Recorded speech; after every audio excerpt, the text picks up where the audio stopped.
Hello everyone, I am Sushil Kumar. Welcome to Jalwal classes. आज की इस वीडियो के अंदर हम पढ़ने वाले हैं कि एचएसएससी के अंदर फर्स्ट अटेम्प्ट में सिलेक्शन लेने के लिए आपकी प्रिपरेशन स्ट्रेटजी क्या रहनी चाहिए, ऐसे कौन कौन से टॉपिक हैं जिनके ऊपर आपको सबसे ज़्यादा फोकस करना है और उनसे आपको मैक्सिमम स्कोर निकालना है। तो वो कौन कौन से टॉपिक होंगे, कौन कौन से सब्जेक्ट होंगे, इस वीडियो के अंदर हम उनको डिस्कस करेंगे। जब मैंने प्रिपरेशंस की थी तो मेरा प्रिपरेशन स्ट्रेटजी क्या था वो भी मैं इस वीडियो के अंदर बताने वाला हूं।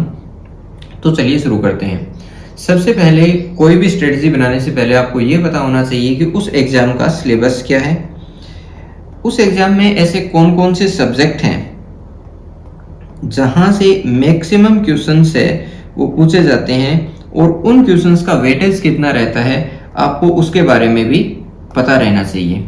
ठीक है, तो हम एक एक करके सब्जेक्ट के ऊपर डिस्कस करते हैं और मैंने उन सब्जेक्ट को कैसे कवर किया था वो भी मैं आपको बताने वाला हूं।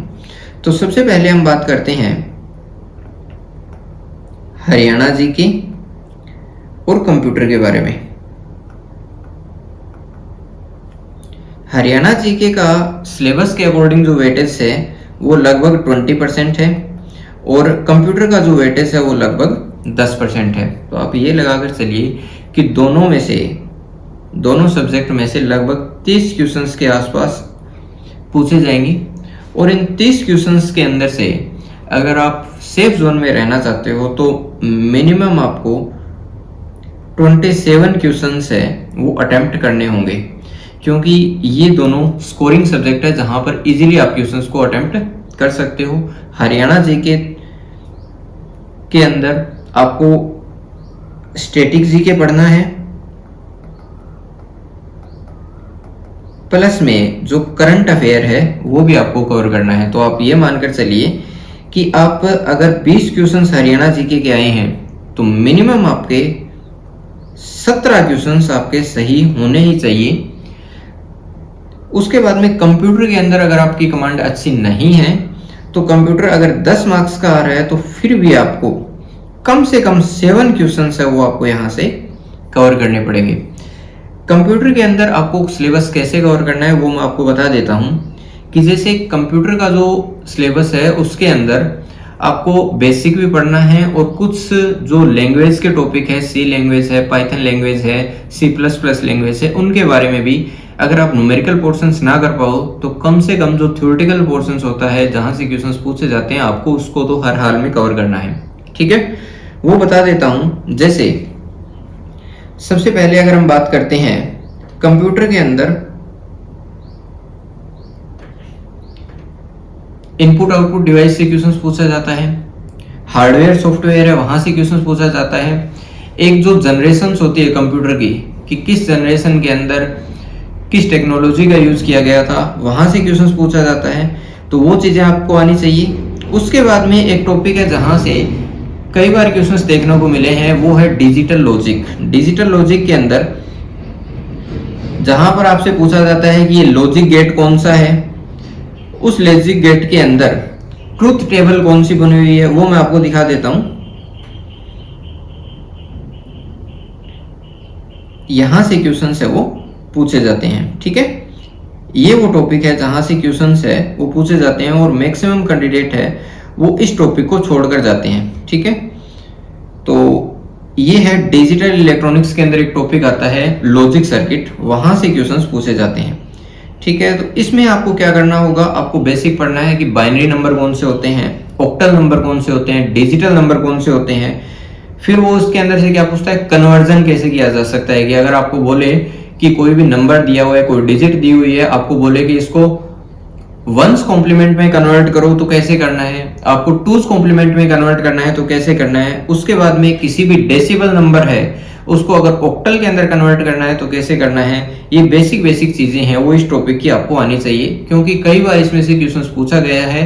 तो अगर आप अच्छा स्कोर करना चाहते हैं तो आप इस टॉपिक को मिस नहीं कर सकते, यहाँ से आपको क्वेश्चंस करने ही होंगे। ठीक है, उसके बाद में एक इसमें से पूछा जाता है कि बताइए ये जो सिंबल दिया हुआ है ये सिंबल किस गेट का है, इसकी ट्रुथ टेबल क्या है, इसके बारे में भी आपसे क्वेश्चंस पूछा जाता है। तो ये टॉपिक आपको करना होगा। उसके बाद में जो C++ लैंग्वेज है वहां से भी क्वेश्चंस अच्छे पूछे जाते हैं। तो न्यूमेरिकल क्वेश्चंस है उसको छोड़ दें तो आपका जो बेसिक क्वेश्चंस है, जैसे अगर आपसे पूछा जाता है कि बताइए सी लैंग्वेज के अंदर कितने कीवर्ड होते हैं, आपको वो चीज पता होनी चाहिए। आपको ये भी पता होना चाहिए कि सी लैंग्वेज के अंदर अगर आपको कमेंट में कुछ लिखना है तो किन सिंबल का यूज किया जाता है, वो चीजें आपको पता होनी चाहिए। उसके बाद में क्वालिफायर कितने टाइप्स के होते हैं, मतलब कहने का है कि अगर कंप्यूटर में से सी, सी प्लस प्लस और पाइथन का अगर आप थ्योरेटिकल पोर्शंस भी अच्छे से कवर लेते हो तो आपका जो स्कोर का चांसेस है वो एवरेज स्टूडेंट के कंपेयर में सिर्फ कंप्यूटर में से 3 से 4 मार्क्स एक्स्ट्रा हो जाएगा। अगर एक एवरेज स्टूडेंट है वो कंप्यूटर में अगर 4 क्वेश्चन सही कर पाता है, अगर अच्छे क्वेश्चंस आते हैं तो अगर आप सिलेक्शन लिस्ट में आना चाहते हो तो आपका कम से कम वहां से 7 क्वेश्चन सही होने चाहिए। इसके लिए आपको कंप्यूटर को अच्छे से पढ़ना होगा। ठीक है, ये तो बात हुई हरियाणा जी की और कंप्यूटर की। उसके बाद में हम बात कर लेते हैं जो अगला सब्जेक्ट है और जो मेरा फेवरेट सब्जेक्ट रहता था वो था math plus reasoning. Math plus reasoning में से एक पेपर के अंदर अगर मैं टेक्निकल पेपर को छोड़ दूं या फिर जो स्पेसिफिक ब्रांच के टॉपिक जो पेपर होते हैं उनको छोड़ दूं तो एक नॉर्मल पेपर के अंदर मैथ और रीजनिंग में से लगभग 22 से 25 क्वेश्चंस पूछे जाते हैं। और मेरी कोशिश यही रहती थी कि अगर 25 क्वेश्चंस इस सब्जेक्ट में से आए हैं, इन दोनों सब्जेक्ट में से, तो मेरे कम से कम 23 और हो सके तो 24 क्वेश्चंस है वो हर हालत में ठीक होने चाहिए। इसके लिए मैं मैथ और रीजनिंग को बेसिक से लेकर एडवांस लेवल तक कवर करता था और एसएससी के पैटर्न में लगभग ये देखा गया है कि वो आपको अर्थमेटिक में से क्वेश्चंस पूछता है। जो बेसिक मैथमेटिक है वहां से क्वेश्चंस पूछता है। एडवांस टॉपिक इतने नहीं पूछे जाते, जैसे ज्योमेट्री है, ट्रिग्नोमेट्री है, वहां से बहुत कम क्वेश्चंस देखने को मिलते हैं। तो आपको मैथ के अंदर जो बेसिक मैथमेटिक्स है, अर्थमेटिक है, उसको अच्छे से कवर करना होगा। उनके अंदर अगर मैं बात करूं कि एक एवरेज स्टूडेंट है वो अगर 25 मार्क्स के क्वेश्चंस आए हैं तो 25 में से लगभग 14 और हद से हद 16 क्वेश्चंस को ही अटेम्प्ट कर पाता है। ठीक है, लेकिन अगर आपको सिलेक्शन लिस्ट में आना है तो आपको कम से कम 22 क्वेश्चंस को अटेम्प्ट करना होगा और 22 के 22 आपके सही होने चाहिए। ठीक है, 2-3 क्वेश्चंस का मान सकते हैं कि हो सकता है कोई 1-2 क्वेश्चंस एडवांस मैथ में से पूछ ले तो वो आप नहीं कर पाओगे तो कोई बात नहीं, लेकिन उसके अलावा 22 क्वेश्चंस आपके ठीक होने चाहिए। बेसिक और एडवांस का मैं डिफरेंस आपको समझा देता हूं कि कैसे कैसे क्वेश्चंस है वो बेसिक क्वेश्चंस के अंदर आते हैं, कौन से एडवांस लेवल के क्वेश्चंस आते हैं जिनको आपको कवर करना है, ताकि अगर वो या फिर उस टाइप का कोई भी क्वेश्चंस अगर आपसे पूछा जाए तो आपका गलत ना हो। जैसे मैथमेटिक्स के अंदर अगर हम बात करते हैं तो एक क्वेश्चंस है जो कई बार एग्जाम में देखने को मिलता है, जैसे आपसे पूछा जाता है कि इकाई अंक ज्ञात कीजिए। कोई भी आपको क्वेश्चंस दे रखा है, जैसे इकाई अंक, यहाँ पर ये जो क्वेश्चंस दिए हुए हैं आपसे पूछा गया है कि बताइए इनका इकाई अंक क्या होगा, तो ये एक सिंपल मल्टीप्लिकेशंस की क्वेश्चंस है। आप यहाँ कोई लॉजिक नहीं भी जानते हो तो सिंपल मल्टीप्लाई करके आप इस क्वेश्चंस को सोल्व कर सकते हो। एक नॉर्मल कैंडिडेट भी है इस क्वेश्चंस को सोल्व कर सकता है। लेकिन जब बात आती है एडवांस लेवल की क्वेश्चंस की, तो उन क्वेश्चंस को करने के लिए आपकी कमांड मैथ के ऊपर अच्छी होनी चाहिए। ठीक है, जिस वजह से आप एक अच्छा स्कोर है मैथ के अंदर कर सकते हो। जैसे ये जो क्वेश्चंस दिया हुआ है 3 की पावर 41 गुना 7 की पावर 42 गुना 8 की पावर 43, और इसमें अगर आपसे पूछा जाता है कि बताइए इसका इकाई का अंक क्या होगा, तो इसके लिए आपको इस टॉपिक को अच्छे से पढ़ना होगा, ताकि अगर ये क्वेश्चंस आता है तो आप इस क्वेश्चंस को गलत ना होने दो। ठीक है, इसी प्रकार से और एडवांस क्वेश्चंस मैं दिखाता हूं। जैसे ऐसा पूछा जाता है कि 823 की पावर 123 फैक्टोरियल गुणा में 237 की पावर 234 फैक्टोरियल है। अगर यहां से आपको इकाई अंक पूछा जाता है तो ये क्वेश्चंस अगर एग्जाम के अंदर आता है तो आपका ये क्वेश्चंस गलत नहीं होना चाहिए। ये वो सब्जेक्ट के अंदर टॉपिक होते हैं जहां पर आप एक्स्ट्रा क्वेश्चंस को ठीक करके एक एवरेज स्टूडेंट से एक सिलेक्टेड कैंडिडेट की जो लिस्ट होती है वहां पर इजीली आ सकते हो। ठीक है, ये क्वेश्चन सही आपके गलत नहीं होने चाहिए। तो मेरी जो कमांड रहती थी कि अगर इस टाइप का कोई भी क्वेश्चन आता है जहां पर एक नॉर्मल कैंडिडेट है वो स्कोर नहीं कर पाएगा, मैं वहां पर स्कोर निकालता था। ठीक है, तो इन चारों सब्जेक्ट में से हरियाणा जी के, कंप्यूटर, मैथ और रीजनिंग में से अगर आप मानकर चलो कि 50 क्वेश्चंस भी पूछे जाते हैं नियर अबाउट यही रहता है कि 45 से 50 मार्क्स यहाँ से पूछे जाते हैं। तो आपको कम से कम यहाँ पर जो स्कोर आपका रहना है, जो सेफ स्कोर आप मान सकते हो, वो लगभग 41 से लेकर 46 क्वेश्चंस आपके हर हालत में यहाँ से ठीक होने ही चाहिए। आप यहाँ पर इन टॉपिक को लूज नहीं छोड़ सकते, क्योंकि हर एक कैंडिडेट है उसको हरियाणा जीके अच्छे से आती होगी, तो जो एडवांस पॉइंट होते हैं हरियाणा जीके के अंदर वो आपको कवर करने होंगे, ठीक है। तो यहाँ से आप एक सेफ स्कोर कर सकते हो। उसके बाद में जो अगला सब्जेक्ट है जो आपको कवर करना होगा वो है आपका 56-57 के लिए मैं बेसिकली बता रहा हूं, वो है इन्वायरमेंटल एंड डिजास्टर मैनेजमेंट, जिसे परिस्थितिकी, पर्यावरण, जैव विविधता और डिजास्टर मैनेजमेंट के टॉपिक हैं, वो उसके अंदर कवर किए गए हैं सिलेबस के अंदर। यहां से इस बार उम्मीद है कि कम से कम 8 से 10 मार्क्स के क्वेश्चंस है वो यहां से पूछे जाएंगे। तो आपको इस टॉपिक के ऊपर भी अच्छे से कमांड बनानी है, ताकि अगर आप फर्स्ट टाइम भी इन क्वेश्चंस को कर रहे हो या फिर आपने पहले इन सब्जेक्ट को नहीं पढ़ा है, तो आपको मल्टीपल रिवीजन इस सब्जेक्ट को देना होगा। 3 से 4 दिन के अंदर मैं इस सब्जेक्ट के नोट्स है, कंप्लीट नोट्स होंगे, वो मैं मेरी वेबसाइट के ऊपर या फिर जो लिंक होता है डिस्क्रिप्शन के अंदर वहां पर डाल दूंगा। आप इजीली उनको वहां से बाय कर सकते हो, ठीक है।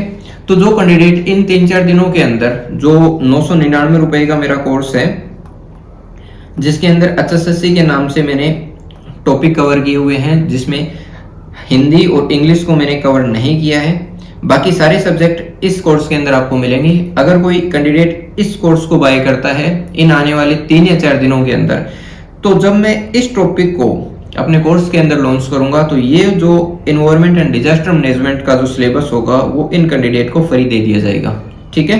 तो आप अगर पढ़ना चाहते हो तो आप मेरे नोट्स को बाय कर सकते हो। हैंड रिटन नोट्स है जिसके अंदर मैंने हर एक चीज को कवर किया हुआ है, आप इनको बाय कर सकते हो, ठीक है।